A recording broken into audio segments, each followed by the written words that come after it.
Okay, it's on. I'm gonna get started. I recently took a history test. The night before the history test, I studied for 5 hours straight. And if you study for 5 hours straight the night before a test, then you're definitely aiming for a 100. I didn't get a 100. I lost a few points because for one of the open-ended prompts, I didn't talk about something called manifest destiny. So that's what I'm gonna talk about today, manifest destiny.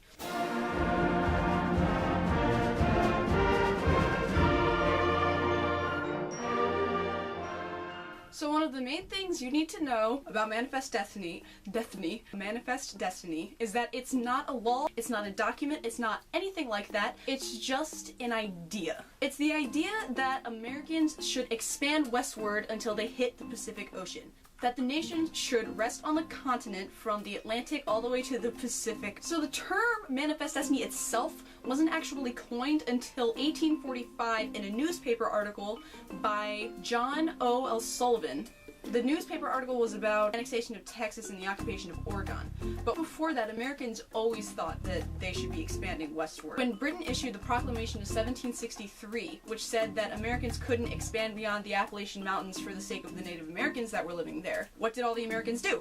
They packed everything up and moved west anyway. To a lot of Americans, manifest destiny was just like an obligation. It was like a mission. It was a divine law.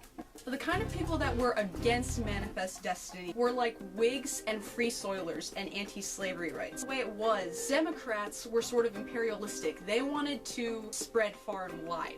Whigs kind of just wanted to set a democratic example for the world.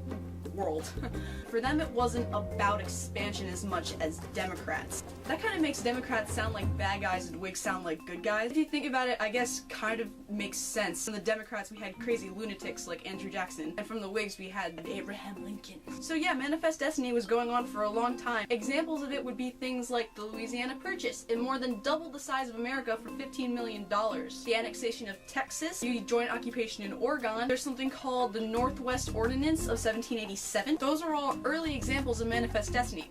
Now, manifest destiny was reinvigorated in the 1850s, right after we had won the Mexican-American War. We got the land ceded all the way to California from Mexico. The nation kind of had to expand a lot faster because in 1848 gold was discovered at the bottom of the American River near Sutter's Mill. A lot of Americans went over to California to try and cash in on the gold, and because so many people were going over there so fast, we needed a new constitution for California. But the constitution would have admitted California as a free state, which would have tipped the balance between free and slave states. In essence, concept of manifest destiny kind of created a lot of controversy because of the slavery question. Also a part of manifest destiny was the desire for a railroad. The railroad route was in competition between North and South. That's kind of part of the reason the Kansas-Nebraska Act was proposed.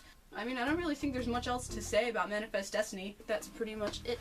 I hope you're all Republicans. Okay, happy holidays. Bye!